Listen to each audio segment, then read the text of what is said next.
Olá, tudo bem? Nesse vídeo de hoje você vai ver a participação do Olavo de Carvalho no Fórum dos Conservadores de Goiânia. Foi o nosso primeiro fórum que ele participou também, foi maravilhoso. Durante o período que ele falou, nós fizemos várias perguntas e ele pôde responder a todas. É uma pessoa extremamente simpática e gentil. A primeira pergunta, infelizmente, não foi registrada, mas eu vou te falar aqui qual foi. Eu perguntei para ele qual a importância de eventos como esse, de fóruns conservadores que estão acontecendo em todas as capitais e cidades pelo Brasil afora. Qual a relevância disso e se nós devemos continuar nesse sentido. Então é isso, assista até o final, não esquece de curtir e compartilhar. Um grande abraço. 60% a 70% dos brasileiros são conservadores. Mas num país de maioria conservadora, você não tinha um partido conservador, não tinha um jornal conservador, não tinha uma estação de TV conservador, não tinha uma universidade conservadora, absolutamente nada. O que significa que a opinião majoritária estava excluída do debate público. Isso é o ponto fundamental. Isso é um fenômeno inteiramente anormal, doentio, que nunca aconteceu no mundo. Isso só aconteceu nas ditaduras, na ditadura comunista e na ditadura nazista, onde a opinião majoritária era totalmente excluída e só a elite governante podia falar.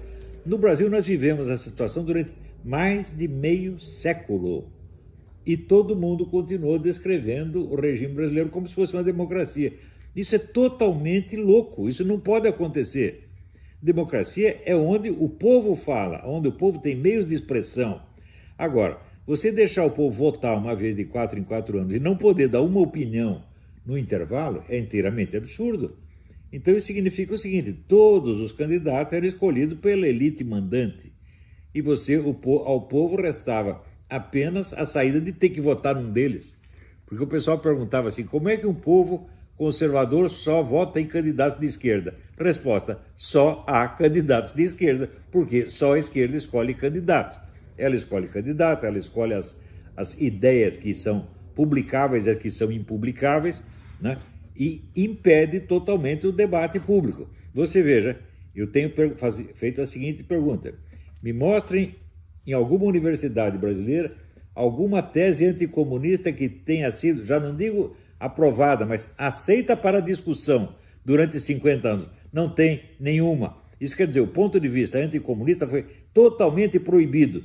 Do ponto de vista cultural, nós vivemos sob uma ditadura comunista durante 50 anos. E tem um monte de caras cínicos que quando agora o povo vota em alguém que é do lado contrário, eles já começam a dizer que eles são os perseguidinhos, que o Bolsonaro quer impedi-los de falar, que o Bolsonaro quer tirar os meios de expressão. O Bolsonaro não tirou o meio de expressão de ninguém e eles tiraram durante meio século. É por isso que eventos como este têm de continuar acontecendo e tem que acontecer cada vez mais. Entenderam?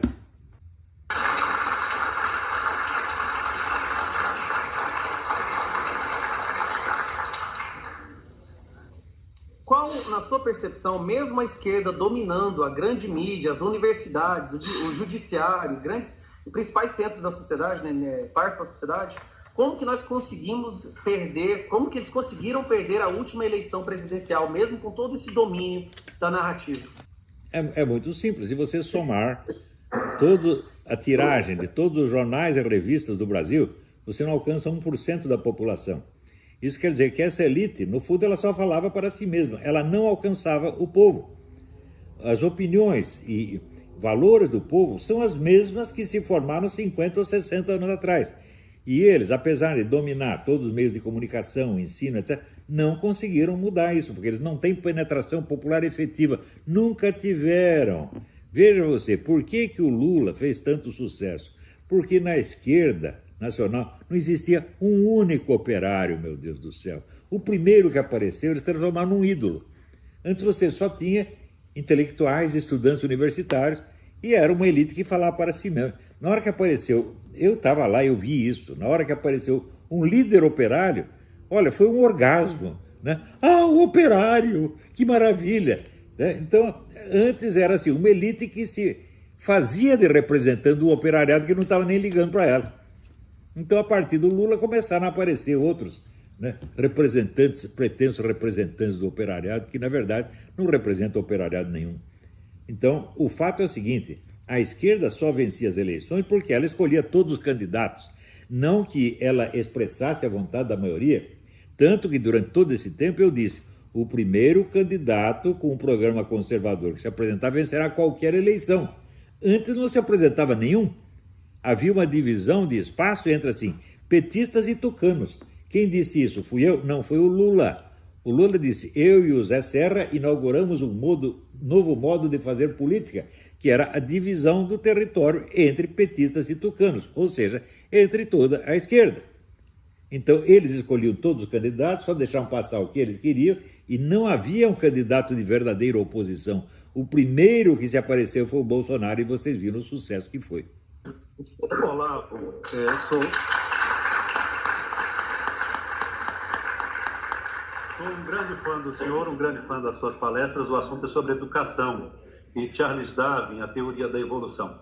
O senhor disse que a sociedade brasileira, a maioria é conservadora, mas a nossa educação não é feita para essa sociedade.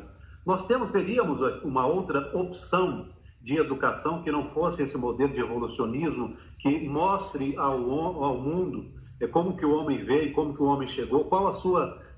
Gostaria que você desse uma aula para a gente aqui, são centenas de pessoas que estão aqui, e muitos educadores também, formadores de opinião. Qual seria a saída para o Brasil, ou a outra opção que o Brasil teria, a não ser a teoria da evolução, e para que essa teoria serve? Olha, você pergunta para todas as pessoas que estão aí, o que elas aprenderam na escola primária e secundária que elas ainda guardam na memória? A resposta será nada. No máximo, algumas noções de linguagem. Isso quer dizer, a educação brasileira sempre foi muito artificial, muito forçada. Então ela não exerce verdadeira influência sobre os alunos. Você sabe que no Brasil ninguém vai na escola para aprender alguma coisa, só vai para passar de ano e pegar um diploma o mais rápido possível e se livrar daquela porcaria. Então, quer dizer, uma educação forçada, superficial, caricatural, no fundo ela não influencia ninguém. Você veja, 20 anos atrás, eu fui chamado pela Fundação Odebrecht para responder a uma pesquisa que eles estavam fazendo de como poderiam induzir o povo a exigir melhor educação. E eu respondi, o povo não está interessado nisso. Ninguém no Brasil está interessado em educação, porque a educação não existe, a educação é falsa. É tudo forçado, é só manipulação e estupidez. Então o aluno entra lá sem o intuito de aprender, e se ele tem o intuito de aprender, ele logo perde. E ele só quer quer eliminar matérias. Ele não quer aprender disciplinas, ele quer eliminar matérias. Então a educação brasileira inteirinha é uma empulhação, é uma farsa, toda ela. E os alunos sentem isso, então eles entram na farsa também e só querem eliminar matérias. Quando o sujeito sai da escola, ele não lembra mais nada que ele aprendeu ali, se é que aprendeu alguma coisa. Então, veja, toda a nossa educação é um imenso crime. Outro dia teve um encontro de ex-ministros da educação. Bicho, se eu tivesse poder de polícia, eu entrava lá e prendia todos. São todos os nossos ministros da educação, durante meio século, foram criminosos. Tanto os petistas quanto os tucanos. Eu lembro que um ano que teve, num dos inumeráveis anos que os estudantes brasileiros tiraram o último lugar nos testes internacionais, o ministro da Educação, que era um tucano, o Paulo Renato, disse, poderia ter sido pior. Ou seja, ele inventou um lugar abaixo do último, que era um lugar para ele mesmo. O que fazer com um sujeito desse? Né? Quando chamaram de educador, o que é isso? Isso é só empulhação. Então, assim, a juventude brasileira não recebeu educação nenhuma. Por isso é que hoje as universidades aprovam, os formandos brasileiros, 50% são analfabetos funcionais. Isso significa que todas essas universidades são estelionatos, são organizações criminosas que estão oferecendo um serviço que elas não prestam, então cobrando por isso. Ou cobram mensalidade ou recebem dinheiro de imposto. Nos dois casos é roubo. Então a nossa educação tem que ser todinha reformada, tem que mudar tudo. E todos que têm autoridade sobre a educação têm que ser demitidos. Todos, absolutamente todos, não sobra ninguém. No Brasil não tem um único educador, para não dizer que não tem nenhum, tem eu. Eu estou educando pessoas. Os meus alunos progridem, os meus alunos aprendem. Eu pego garoto de ginásio e transformo em grandes intelectuais. É a finalidade que a universidade tem, só que ela não cumpre. Eu cumpro. Eu sei o que eu estou fazendo. Agora, se me pedem assim, soluções globais para a educação nacional, eu não tenho, porque no Brasil todo mundo tem opiniões globais sobre tudo. Tem soluções globais. Eu não tenho. Eu só tenho solução para a educação dos meus alunos. Eu não sou mágico. Eu não sou nenhum Paulo Renato. Eu não sou nenhum cagado para falar da educação brasileira em geral. Né? Quer dizer, todos esses que falam da educação brasileira em geral falam, ó, me mostre uma pessoa que você tenha educado. Não tem ninguém. Então, não são capazes de educar uma pessoa, não são capazes de educar um menino, não são capazes de educar um cachorro, mas querem educar um país. Quem não percebe que são estelionatários? Então, nós temos que parar com essa palhaçada o quanto antes. Este é o ponto.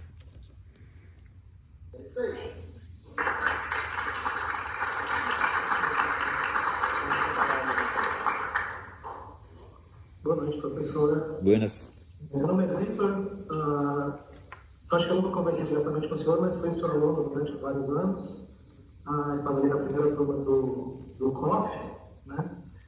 E aproveito que o senhor já começou a falar de educação. Na verdade, esse é um tema que me preocupou muito até hoje. Eu só gostaria que o senhor dar aqui algumas ideias de como o senhor também poderia continuar com esse assunto, né? Mas lembrando, né, que uma das coisas que mais me impactou nas suas aulas é a sua mensagem constante ali, o seu apelo para que nós tomássemos a frente, né, no projeto educacional de autoeducação nosso, né, de que nada seria resolvido se nós confiássemos em instituições que já estão prontas, né, em faculdades ou escolas para que nós nos educássemos, né. Isso se estende, inclusive, para a educação das nossas famílias, né, dos nossos filhos, dos nossos parentes, né, que se nós não entendermos que esse serviço de educação genuína já não existe mais, que nós temos que assumir esse papel, né, primeiro para nós mesmos, depois para as nossas famílias, as nossas comunidades autênticas, né, basicamente esse esforço puramente político não vai dar muito certo, né, porque existe um problema educacional e civilizacional e cultural, religioso, bem mais profundo, né, e que exige muito mais de uma responsabilidade individual, autoconsciência, né, e um esforço até bastante pouco visível, né, publicamente, que tem nos primeiros anos pouca visibilidade política e midiática, mas que é realmente esse trabalho individual, familiar, comunitário, que vai realmente dar um rumo mais firme, né, que sustente mais por mais anos, né. Eu queria que o senhor só apenas o senhor já falou muitas coisas, né, muito sobre isso nas suas aulas, mas que o senhor me desse mais algumas palavras aqui sobre isso. Então, em primeiro lugar, instituições não educam ninguém, né? Quem educa é assim, o professor educa o seu aluno. Quer dizer, um indivíduo humano educa um outro indivíduo humano. Isso é o óbvio dos óbvios. Se você estudar assim, a biografia dos grandes intelectuais, filósofos, etc., nenhum deles vai dizer, a universidade tal me formou, a universidade tal me educou. Não, ele vai dar o nome dos professores. Agora mesmo eu estava lendo a autobiografia do filósofo francês Georges Gusdorff, né? E ele diz lá, olha, quem me educou foi fulano, fulano, fulano, fulano. Ele não deu o nome de nenhuma instituição. Instituições, bicho, não são forças agentes. Instituições são universais abstratos, tá entendendo? Não são coisas reais. Você está entendendo? É apenas um fetiche. Você tem que ter um professor bom que te ensine. Agora, você veja, a USP, o Paulo Arantes, no livro Um Departamento Francês de Ultramar, que é uma espécie de história da Faculdade de Filosofia da USP, ele reconhece que durante 70 anos a Faculdade de Filosofia da USP não formou nenhum filósofo. Então, se não formou nenhum filósofo, quem são esses professores que estavam lá tentando ensinar os outros? Não são. Como é que o não filósofo pode ensinar filosofia para alguém, meu Deus do céu? Todo mundo que aprendeu filosofia conta que aprendeu quando tinha um professor que era um filósofo de verdade, que filosofava na frente dele e ele viu o sujeito fazer, daí aprendia a fazer. Agora, um cara que não é filósofo ensinar filosofia, só no Brasil. Se não é um filósofo atuante, ele nunca vai ensinar filosofia, ele pode ensinar algo sobre filosofia, né? Você vê, por exemplo, se você ler livros sobre o jogo de futebol, você vai aprender a jogar futebol? Não. Precisa ter alguém que joga, um jogador que joga e mostra para você, né? Para você lidar com qualquer máquina, basta ler o manual de instruções? Não, não basta. Tem que ter um ser humano real mexendo lá com a máquina e mostrando para você como é que funciona. Para você aprender a desenhar, basta você ver um livro? Não, você tem que ir lá ver como é que o professor faz. Eu estudei desenho com o Luiz de Neviano, grande desenhista. Isso eu era moleque, tinha 13 anos, 15 anos, né? Então, eu vi o que ele fazia. Ele mostrava, ele punha lá, né, a modelo, aquela mulherzinha linda, peladinha ali, ia mostrando como é que a gente media as proporções e como é que fazia. Daí eu aprendi. Agora, Se não tem ninguém mostrando para você como é que são as coisas, você nunca vai aprender, você vai só imitar. E no Brasil o que você tem é imitação de filosofia, imitação de alta cultura, mas não tem nada real. Então, por outro lado, eu quando morava no Rio de Janeiro, eu botei os meus alunos para entrevistar vários intelectuais e artistas de grande capacidade naquela época que existia, e perguntar para eles como é que vocês aprenderam. Todos tinham entrado na atividade nos anos 30, 40, quando não havia sequer ensino universitário no Brasil. Todos responderam a mesma coisa, foi com contatos pessoais. A gente conhecia os homens mais velhos, mais hábeis, e eles nos ensinavam. Todos disseram a mesma coisa. O Herberto Salles disse isso, o Jorge Amado disse isso, o Niemeyer disse isso, né? O Milor Fernandes disse isso. Então, era o pessoal que morava no interior, eles vinham para o Rio para conhecer os melhores artistas e escritores. E ali, no contato pessoal, eles aprendiam. Então, o contato pessoal é tudo. Educação é contato pessoal. E no Brasil parece que ninguém entende isso. Todo mundo está contando com o negócio institucional e com aqueles cargos institucionais. Pega todos esses ministros da educação e pergunta assim, quem você educou? Me mostre uma pessoa que tenha aprendido algo com você. Não tem. Né? Então, se eles não são capazes de educar nenhum indivíduo, como é que eles vão educar uma nação? Então, é tudo fake, gente. Isso é tudo mentira. Né?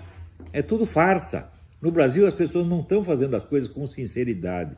É tudo só exibicionismo e cavação de dinheiro público. É só nisso que esse pessoal pensa, porra. Então, vamos dizer, quando que o Brasil teve um bom ministro da educação? Eu acho que nunca. Talvez o Gustavo Capanema tenha sido naquele tempo. Talvez. Não garanto nada, não conheço. Mas o que ele era um intelectual, pessoalmente, né? Então tinha um diálogo dele com os intelectuais. Pode ser. Mas depois não teve mais ninguém. Né? Agora, vem falar de Paulo Freire. Ele está brincando comigo? Hã? Paulo Freire não soube alfabetizar a própria mulher dele, meu Deus do céu. Eu publiquei lá, há tempos, uma série de depoimentos de colaboradores próximos do Paulo Freire, que todos chegaram à conclusão. Isso é só empulhação e manipulação, não tem educação nenhuma ali. Então, eu acho que o Paulo Freire, como patrono da educação brasileira, é inteiramente justo. Porque, assim, é a merda federal e quem é o patrono? É o Paulo Freire. É isso aí, gente.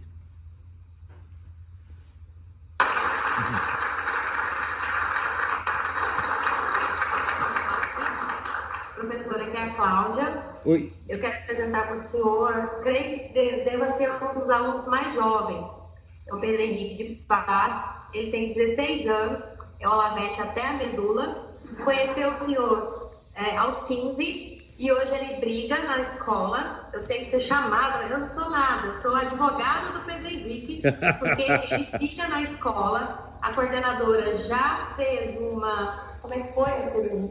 Ele já foi suspenso de sala de aula 3 dias, porque os professores querem continuar doutrinando e ele fica lá atrás, né, falando para os colegas que não é assim. Então, o Pedro Henrique, 16 anos, vai fazer uma pergunta para o senhor.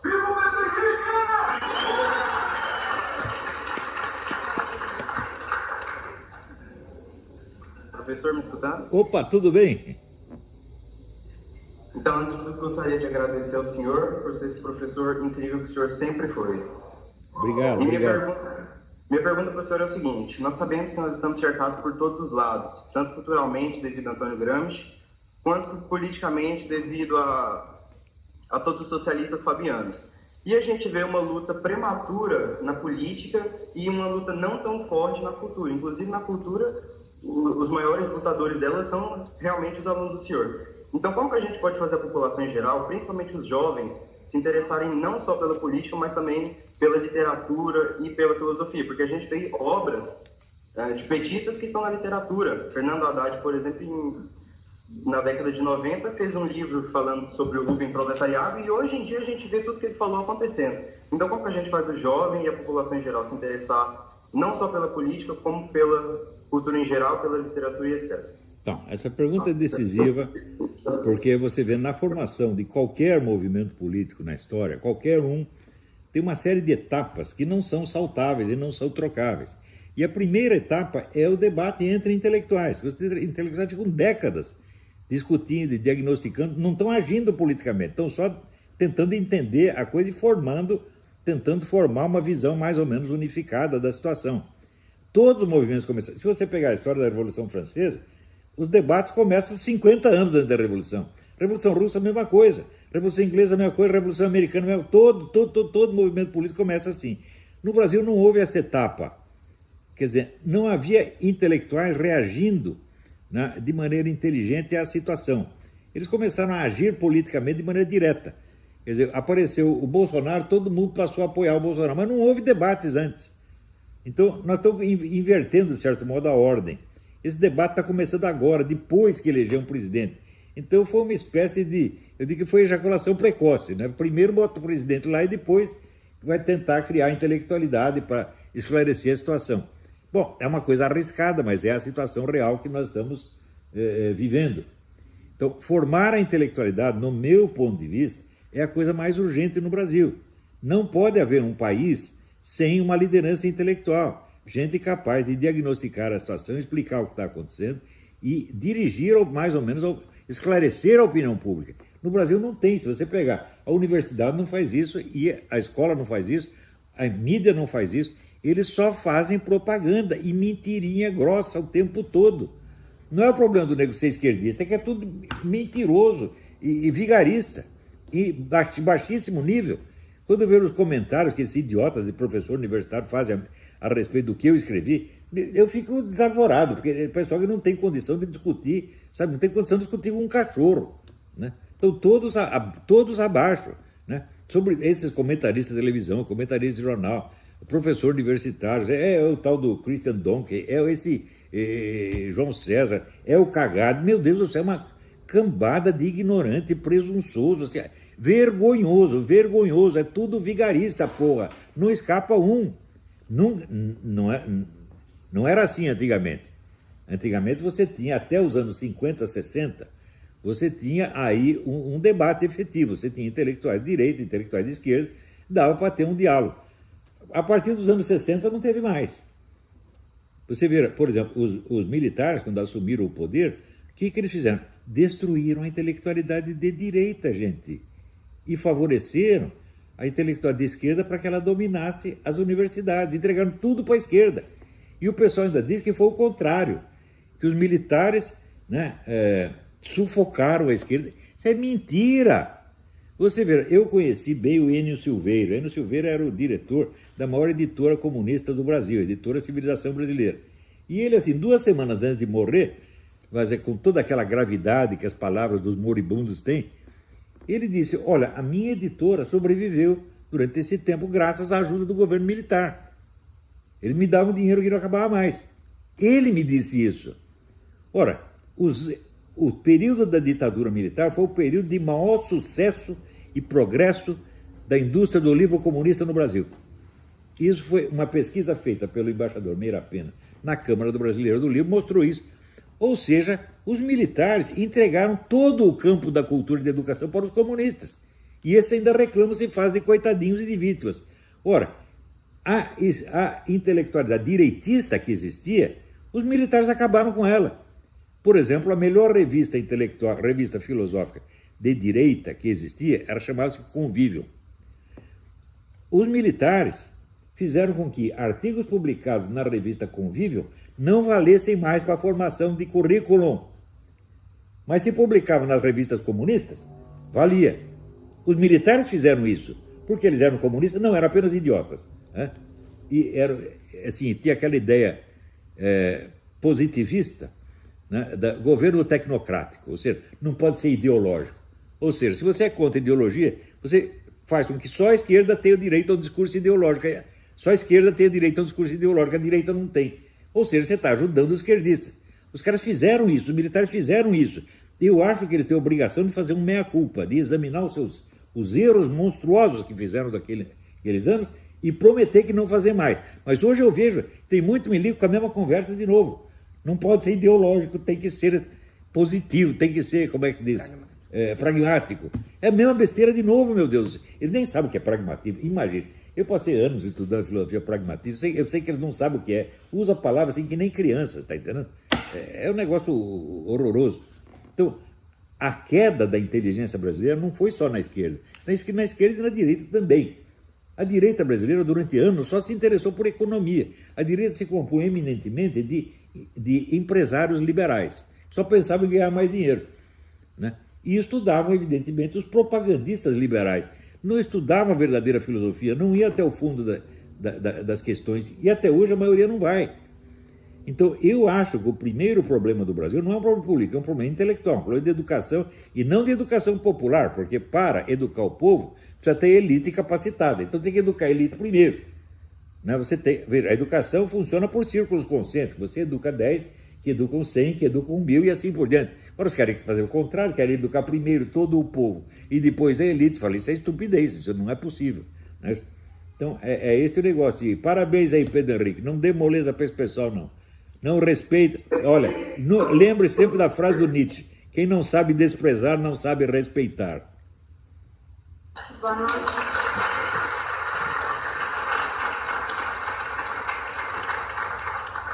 Professor, boa noite. É uma grande honra falar com o senhor. Eu sou Maria Lúcia, delegada de polícia, católica e conservadora. A minha pergunta é na área da segurança pública. Me preocupa muito a questão do enfraquecimento dos órgãos de segurança, me preocupa muito a questão da inversão dos papéis. Hoje o bandido é a vítima, o policial é o carrasco. Mas, para além disso, nós estamos percebendo um movimento ainda pior, porque nós estamos percebendo que muitos policiais estão acreditando nisso. E aí eu pergunto para o senhor, né, existe uma luz no fim do túnel, como que nós vamos desconstruir isso? Olha, sempre o problema é o mesmo. Qual é a principal força agente na história de um país? São os intelectuais, é a coisa mais óbvia. Então, se você não tem equipe intelectual capacitada para educar os outros, eles serão deseducados por pseudo-intelectuais, que é exatamente o que vem acontecendo. Né? Quer dizer, você pega esse pessoal que está na universidade, professor universitário, bicho, há anos eu não vejo uma tese universitária brasileira que não veja cheia de erros de português na primeira página. É tudo inteiramente absurdo. Isso quer dizer, esses partidos do PT e o PSDB transformaram a educação apenas num meio de propaganda eleitoral, em mais nada. E o problema não é nem a doutrinação, eles não precisam nem doutrinar as pessoas, porque se eles proíbem as opiniões adversárias, não precisa nem doutrinar, a gente acredita nele, porque a única ideia que existe é a dele. Então, o que aconteceu no Brasil foi a total repressão do debate. Eles proibiram o debate, gente. Eles instituíram uma ditadura feroz em toda a mídia, em todo o sistema educacional, em todas as universidades, e essa ditadura vigora há 50 anos, e agora eles estão se fazendo coitadinhos, como se os reprimidos fossem eles. E ninguém tem a cara de pau de dizer para eles, vocês são vigaristas mentirosos. Vocês não têm capacidade para ser professor, nem para ser treinador de cachorro, meu Deus do céu. E são professores e reitores de universidade. Eu não encontro tá certo, que mereça um pouco de respeito. Eu já comecei a descrever essa situação no meu livro Imbecil Coletivo, que é de 1996. Né? A situação, desde então, piorou. Porque aqueles personagens de 1996, perto dos que tem hoje, eram até inteligentes. O negócio piorou muito. Você vê, em 1996, você vê quem era a intelectualidade esquerdista? Bom, ainda tinha lá o Leandro Conder, né? Tinha o Carlos Delcio Coutinho, era o pessoal que dava para conversar um pouco. Hoje, o que você tem? Você tem esse Dom, você tem o Cagado, você tem essas porcarias, né? Tem o Paulo Giraldelli, que é um senhor totalmente biruta, gente. E as pessoas levam a sério. E pega assim, locutor de TV, né? Metido a intelectual, meu Deus do céu, que coisa horrível. Então, a formação dos intelectuais é a coisa mais urgente. Tudo bem, professor? Tudo bem. Maurício Weissman estava na Secretaria de Cultura, vi lá os bastidores e algumas das políticas de cultura realmente concebidas por mentes maquiavélicas. Fica a pergunta, essas instituições democráticas, essa chantagem em torno dessas instituições democráticas eternas, sólidas, onde exclui o povo, o conceito é um conceito de instituições onde cabe tudo, menos o povo de verdade. e o significado desse ciclo de reação popular, que é fruto, nós tivemos um primeiro ciclo, que é fruto do trabalho iniciado pelo senhor há 30 anos atrás, 40 anos atrás. E agora, qual é o significado dessa reação popular? O dia 5, o que é que o senhor acha desse dia 5 da Força Popular? E essas 15. E essas instituições democráticas são instituições democráticas sem povo? Funciona isso? Bom, isso aí precisa ler o livro do Raimundo Fauro, Os Donos do Poder, onde ele explicava que a classe política brasileira era o que ele chamava de estamento burocrático, né? Então, são os donos do Estado. Então, eles acham que eles são as instituições. A Câmara Federal, o Senado, o STF, as instituições são, no entender deles, as instituições são democráticas em si. Ora, não existe isso. Uma instituição só é democrática na medida que ela obedece ao povo. Se ela não obedece, ela em si não tem como ser democrática. Então, a palavra democracia foi totalmente prostituída no Brasil. Eles criaram, vamos dizer, uma ditadura, né, da classe burocrática e chamam de democracia. E se a gente quer mudar isso aí, se a gente quer fazer valer a vontade popular, eles dizem que é o contrário, nós é que estamos impondo uma ditadura. A linguagem está toda invertida, gente. Quer dizer, o que houve com a eleição do Bolsonaro foi que, pela primeira vez, a vontade popular se fez ouvir. Pela primeira vez, um candidato que não foi escolhido pela elite, né? O Bolsonaro não tinha sequer lugar nos partidos, nenhum partido o desejava. Ele abriu o caminho aos cotovelos, tá entendendo? E, levado nos braços do povo. Pela primeira vez houve isto. Todos os outros candidatos de todas as outras eleições foram selecionados pela elite. Então era sempre membro da elite. Um se fazendo de mais esquerdista ou menos da elite, mas era tudo a mesma coisa. Então o primeiro candidato popular foi eleito, foi o Bolsonaro. Nós não podemos perder essa oportunidade, não podemos permitir o retorno daquela ditadura cínica, né, de ladrões e vigaristas. Não podemos mais permitir isso. Você vê o que o PT fez de roubar trilhões e trilhões, é um negócio assim, nunca houve na história do mundo. E, no entanto, esse partido ainda funciona. Outro dia mesmo o TSE, que faz parte da elite, da elite vigarista, negou o fechamento do PT. Eu não sei se o pedido foi bem feito ou mal feito, mas o fato é o seguinte: pela lei eleitoral, o Partido Brasileiro não pode pertencer a organizações internacionais. E o PT e mais uns 7 ou 8 partidos pertencem ao Foro de São Paulo, que é uma organização internacional. Então, só por isso, mesmo que não roubasse um tostão, deveria ser fechado. Mas a lei não significa nada. O pessoal, veja, essa elite muda o significado da lei do jeito que ela quiser. E estão fazendo isso de novo. Então, nós não podemos permitir que esse tipo, o estamento burocrático, volte a ser o dono do país. Leiam o livro do Raimundo Fauro, está tudo lá explicado. Olá, professor Olavo, prazer falar com o senhor. Prazer é meu. Meu nome é Rafael Teori, eu sou advogado e católico. Para ser bem direto, eu vou só ler a questão que eu fiz aqui para o senhor. Como o senhor vê hoje a perseguição aos cristãos no mundo e no Brasil, inclusive pelo ultraje, ridicularização e vilipêndio de símbolos de fé cristã em diversas manifestações, inclusive agora até mesmo no Carnaval do Rio de Janeiro? E na visão do senhor, inclusive enquanto católico, como resolver o problema da influência, em muitos casos até da dominação do ideário comunista e da teologia da libertação dentro da própria Igreja Católica no Brasil? Muito obrigado. Quando houve a Revolução Russa, quando os comunistas assumiram o poder na União Soviética, um dos objetivos proclamados era extinguir, erradicar o cristianismo da face da terra. Esse era o programa comunista. Como é que a mesma ideia acabou penetrando nas democracias ocidentais?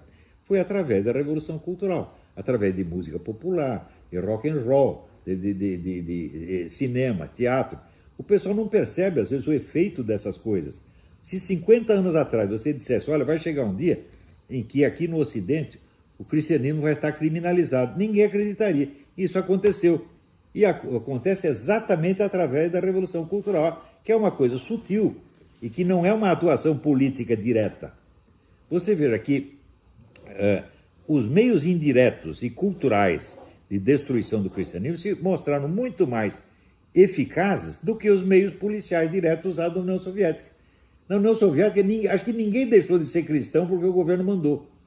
Ao contrário, eu tenho até um amigo que era conselheiro de embaixada na União Soviética, e ele disse o seguinte: olha, o homem da KGB que vinha aí fiscalizar ali a embaixada brasileira, ele era devoto de São Sérgio.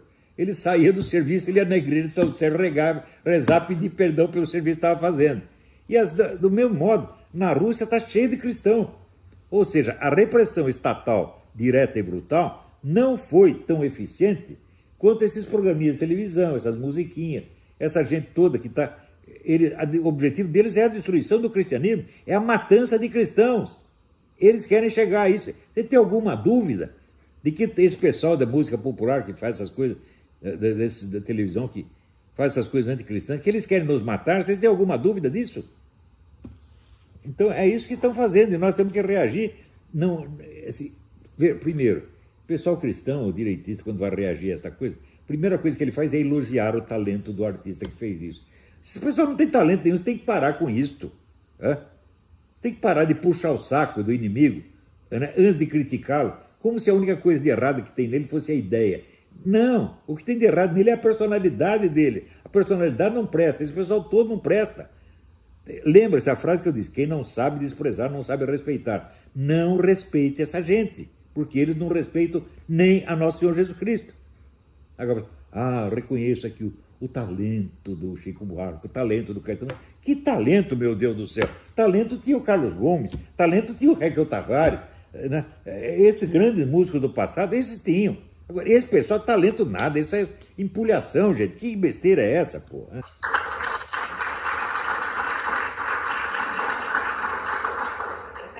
Boa noite, professor. Buenas. Eu sou o Daniel, sou acadêmico de Direito. Assim como o Pedro Henrique, eu tenho bastante dificuldade também, muitas perseguições dentro de sala de aula. E a minha pergunta para o senhor é sobre a militância individual.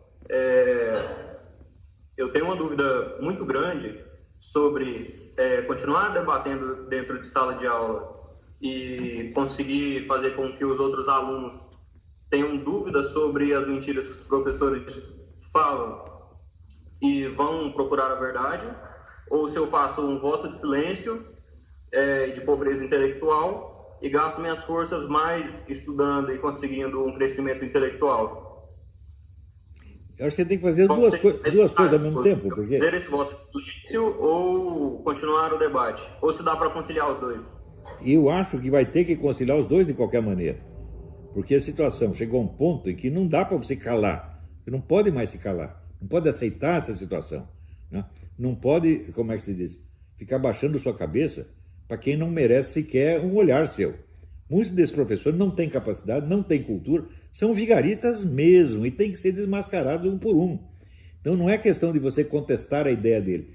Quando você falar, quando for discutir com esse professor, não tente só demonstrar que a ideia dele está errada. Tente demonstrar que ele é um incapaz. Tente demonstrar que ele não sabe nada. Desmascare o indivíduo. Veja, luta de ideias é perda de tempo, meu filho. Ideias não têm poder. Quem tem poder são pessoas. Você vê, eu anos atrás eu andei fazendo conferência na Colômbia, explica isso, para todos os meninos do movimento conservador na Colômbia. E eles tiveram uma luta muito bem sucedida. E a primeira lição é essa: não lute contra ideias, lute contra pessoas, porra. Porque são pessoas que ocupam cargos, são pessoas que têm autoridade, são pessoas que mandam. As ideias dele podem até mudar. Por exemplo, quais são as ideias do Lula? O Lula tem alguma ideia na cabeça? Não tem ideia nenhuma, que ele tem o poder de decisão. Então você tem que desmascarar os farsantes. Não é, o senhor está com a ideia, o senhor é uma pessoa muito boa, mas está com a ideia errada. Não, o senhor é um bom filho da puta, o senhor é um vigarista, está aqui nos enganando. Né? Tem que desmascarar o personagem, não apenas as ideias. Se todo o erro do cara fosse as ideias não fazem tão mal assim. Por exemplo, se você tem uma pessoa com a ideia errada, pessoa boa com a ideia errada, é melhor, tá certo? Do que uma pessoa ruim com a ideia certa, meu Deus do céu. Não, você acha o quê? Você acha que um ladrão que assalta você, ele está com uma interpretação errada do direito penal? É esse o problema? Não, não é a interpretação errada, não é a ideia dele, é ele. O errado é ele. Quem roubou 1 trilhão foram as ideias do Lula ou foi o Lula? Veja, O Lula começou a carreira dele estuprando cabritas no Nordeste. O que se podia esperar de um lixo desses? Não se pode, eu estou falando, um sujeito desse, estuprador de cabrita, que se gaba de ter estuprado cabrita e diz que era melhor o tempo que podia estuprar cabrita, não pode ser eleito vereador em Catolé do Rocha. E o Brasil botou um cara desse na presidência. E tem que dizer, não, eu respeito a sua integridade, né? Respeito a sua ideia, mas discordo. O que é isto, pô? Uma coisa é debate intelectual com gente honesta. Outra coisa é denúncia intelectual de vigaristas. E você não pode esquecer disto. Não conteste as ideias do seu professor, mas demonstre por A mais B que ele ignora a matéria, que ele não tem capacidade. Não tenha dó, não tenha piedade dessa gente. É isso.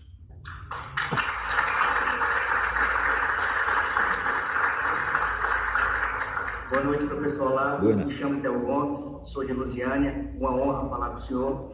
Bom, professor, eu queria saber a opinião sua sobre aquele caso Suzy / Drauzio Varela e a Globo e aquela narrativa falsa, né? Aquela narrativa falsa do que ele ficou 9 anos sem receber uma visita por ser transexual. E a omissão da Globo querendo transformar ele como coitadinho, mas na verdade ele é um monstro, né? Por ter estuprado e matado aquela criança, né? E alecando junto a isso aí a importância da mídia alternativa, porque se não fosse essa mídia alternativa ia passar ele como coitadinho, todo mundo chorou lá no Fantástico, né? Eu queria saber a opinião sua sobre isso aí. Veja, o sujeito começou aos 12 anos de idade, ele estuprou um menino de 3 anos. A família do menino tentou matá-lo, ele fugiu. Fugiu, foi morar na casa de uns primos, pegou um primo de 4 anos e estuprou também o menino. Ele tem uma carreira de ser psicopata monstruoso. Agora, você acha que deixaram ele sem visita por ser transexual? Será que o pior que ele fez na vida foi ser transexual? Fala, pelo amor de Deus, não é possível uma coisa dessa. Isso só na cabeça oca, que nem o desse Drauzio Balelas, tá entendendo? Só esse cara é capaz de dizer uma coisa dessa, porque esse sujeito é oco, é um bobão, sempre foi. Eu nunca levei a sério uma palavra que esse sujeito falou. Eu sempre digo, eu não levaria o meu cachorro para ele tratar. Eu não confio nele. Ele é mentiroso. Veja, um dia ele disse assim, o crime é uma coisa da direita, porque o crime imita o procedimento capitalista de matar o concorrente. Eu digo, o quê? No capitalismo você mata os concorrentes, mas o capitalismo é a concorrência, meu Deus do céu. Se você matar os concorrentes, acabou o capitalismo. Como é que você diz uma coisa dessa? E quer ser respeitado? Eu não respeito esse cara, porra. Eu não posso ter um debate com um idiota desse. Ele não merece. Ele merece ser desmascarado apenas. Olha, você não sabe nada, você é burro, você é ignorante, fica dando palpite de coisas que você não sabe, tá certo? E cometeu só mais um desses inumeráveis vexames, né? Agora, um tipo desse é protegido por outros tão ignorantes quanto ele, que são os donos dos meios de comunicação. Você acha o quê? Você acha que a família Marinho tem cultura? Eu os conheço, não sabem nada, são tão ignorantes quanto os empregados deles. E merecem realmente perder tudo, tá vendo? Então é isso.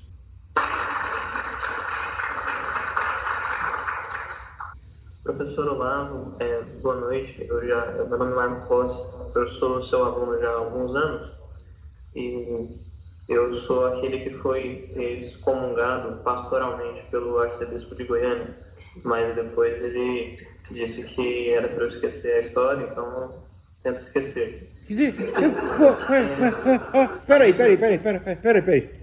O cara te excomunga e depois diz esquece? Que palhaçada é essa? Quer dizer, um ato de excomunhão é um ato da igreja? Esquece. Manda esse cara merda, pô. Você não merece respeito, não merece nada. Esse cara não é bispo, nada. Esse é um excomungado. Pois é. A minha pergunta, na época, agradeço o apoio que o senhor e a Puxane também na época me deram. Foi muito bom isso. Bom, a minha pergunta é a última da noite para o senhor. O senhor pode descansar. Agora, hoje em dia, tem mais gente preocupada com a educação do que alguns anos atrás. Graças a Deus. Pais, dos jovens. E algo que está ressurgindo, está entrando aqui no Brasil, é a alternativa da educação clássica, com aquele lado religioso dele, né? Educação pelos grandes livros, alguma coisa seguindo o Mortimer Adler, seguindo o modelo do Vivaldi Novo, etc. Agora, existe uma falta nesse tipo de estudos, que eles mesmos reconhecem algumas vezes, que é a falta dos estudos das ciências sociais modernas, do século XIX para cá. Isso os deixa, de certa maneira, incapazes de reagir a certos problemas políticos atuais, coisa que o senhor supre nos seus cursos. Então, eu pergunto para o senhor, o que é que, se o senhor tivesse que tecer uma crítica às pessoas que veem a educação clássica católica como a solução para o problema educacional hoje, qual seria essa crítica do senhor? Olha, em primeiro lugar, eu me eduquei pelo método do Adler. Eu comecei a seguir a técnica do Adler, eu tinha aqui 17 para 18 anos. E tinha aquele livro dele chamado... Eles publicaram com o título How to Read a Book, mas eles publicaram no Brasil com o título de A Arte de Ler. Inclusive, ele tinha uma primeira edição, a primeira edição era um primor, depois lançaram uma segunda edição ampliada que não ficou tão boa. Mas eu peguei a primeira edição do livro dele, eu acho que foi publicado em 40 e pouco, e segui o preceito dele, inclusive aquela lista dos 100 livros. Eu comecei lendo aqueles 100 livros. Minha educação foi baseada em duas coisas. Foi baseada nisso e foi baseada na história da literatura ocidental do Otto Maria Carpo, que eu ia lendo, marcando o nome dos autores principais e fazendo a lista dos livros que eu ia ler pelo resto da minha vida. Eu devo a minha educação a isso. Mas eu também vi algumas deficiências, né, do método do Adler. Em primeiro lugar, o método do Adler era para formar o cidadão bem informado da democracia americana. Ora, nós não estamos na democracia americana, então existem coisas que servem para o cidadão americano, mas que para nós não são suficientes. Nós precisaríamos algo mais. E justamente esse algo mais eu fui desenvolvendo até criar o meu método que eu uso no meu curso, no meu seminário. E uma das coisas importantes ali do seminário é assim: você não pode aprender tudo pelos livros, você precisa ter a presença real do filósofo que mostra para você como é que faz. Ou seja, ele não vem com uma filosofia pronta que ele aprendeu num livro e transmite para você. Não, ele está desenvolvendo a filosofia dele naquele momento. Eu estudei a educação de vários filósofos e todos eles dizem que aprenderam com isso. Eu tive a sorte de ser aluno do padre Stanislau lá dos Andes. Isso aí eu posso dizer, isso foi decisivo para mim, porque o padre, ele não transmitia um conteúdo pronto.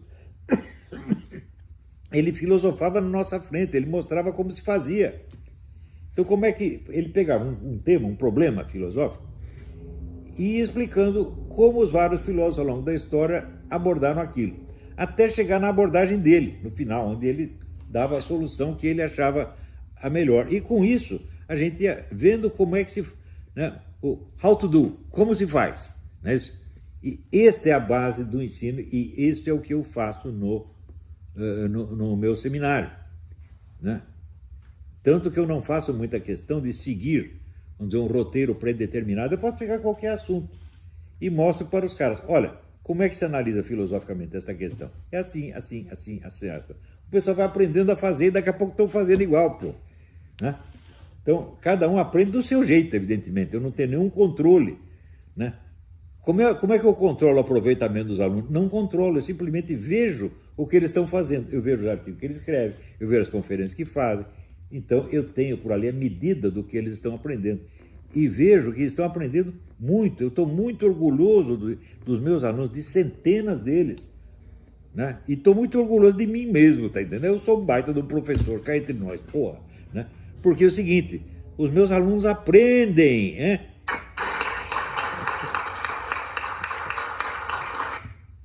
Os meus alunos realmente aprendem, então estou muito orgulhoso deles. Não tem nenhuma universidade brasileira que fez isso. Por quê? A universidade não tem. Você não tem filósofos de verdade, meu Deus do céu. Né? Se eles tivessem um padre Stanislau, o padre Stanislau lá dos Anjos, ele era amigo de infância do Papa João Paulo II. E o João Paulo II criou uma operação de restaurar as universidades católicas. E ele mandou o padre Stanislau lá dos Anjos para a PUC do Rio de Janeiro. E o padre tentou restaurar ali, né, o ensinamento católico na PUC. Não conseguiu. O que ele fez? Ele montou outro departamento de filosofia do lado da PUC. Pertencia à PUC, mas não estava nem no prédio. Chamava-se Conjunto de Pesquisa Filosófica. E ali ele dava um curso onde você seguia o curso dele, você tirava o diploma pela Universidade de Navarra. E eu segui ali até o 3º ano. No 3º ano o padre morreu. Cheguei lá no dia seguinte, está o idiota da Teologia da Libertação, né, ensinando o Evangelho segundo Nietzsche. Eu falei, não, peraí, isso aí eu já vi na PUC, isso aí não quero. Né? E fui embora. O padre lá dos Anjos, ele foi o único homem que eu conheço que morreu de felicidade, porque ele nasceu na Estônia. Quando os russos foram embora da Estônia, ele ficou tão contente que ele teve um infarto e morreu. Né? Então, morreu feliz, graças a Deus. Olha, ele era um filósofo de verdade, ele tinha sido aluno de Edmund Husserl, isso não é pouca porcaria, é? Então, ele era uma enorme capacidade. Chegou no Brasil, mostra de uma generosidade intelectual fantástica, porque ele se interessou mais pela filosofia brasileira do que qualquer filósofo brasileiro. Né? Ele fez uma antologia, pegou tudo quanto era filósofo brasileiro vivo, pediu para cada um explicar o seu trabalho, juntou tudo num livrão. Então, ele conhecia todo o pensamento nacional, mais do que qualquer estudioso brasileiro. Não é isso? Não foi a filha do Mário que falou dele para você? Aí eu lembro. A Roxane está perguntando se foi a filha do Mário Ferreira que me falou do Padre Lá dos Anjos. Foi ela que me falou do Padre Lá dos Anjos e eu fui procurá-lo. E eu levei lá um trabalho que eu tinha feito sobre o Mário Ferreira, né? Que era assim, um estudo estrutural da obra inteira do Mário. Né? E levei para ele, ele disse, opa, esse trabalho aqui eu aceito como trabalho de conclusão de curso, só que para você apresentar o trabalho de conclusão de curso, você precisa ter feito o curso antes. Então eu comecei a fazer o curso com ele, fiz 3 anos, daí o homem morreu. Então eu sei o que é um filósofo porque eu vi um funcionando, tá entendendo? Peraí, sumiu o som. Nós também estamos vendo um filósofo de verdade. Então, não um bacharel em filosofia. É isso mesmo, é isso mesmo. É o que falou de mim, né? O presidente lá da Fundação Joaquim Nabuco, né? Não, esse é um filósofo, não um professor de filosofia. Mas é o que eu sou mesmo, entende? Queiram ou não queiram. Né? Eu não tenho palavras para agradecer ao senhor pelo seu tempo, mesmo o senhor estando em recuperação, né? O senhor teve, infelizmente, adoentado recentemente. Havia uma dúvida sobre a participação do senhor. O senhor resolveu entrar agora, pegou todo mundo de calça curta, mas a gente conseguiu, graças ao bom Deus, que o senhor participasse do nosso fórum. Assim, não há meios de agradecer. Foi um grande prazer falar para vocês. Uma grande alegria falar para vocês. Vão em frente, não tenham medo de nada, o medo é mau conselheiro. Vão em frente. Coragem e sangue fresco. Ninguém nos detém. Tá bom. Tchau, Boa gente. noite, muito obrigada. Fiquem com Deus, meus irmãozinhos. Tchau, tchau.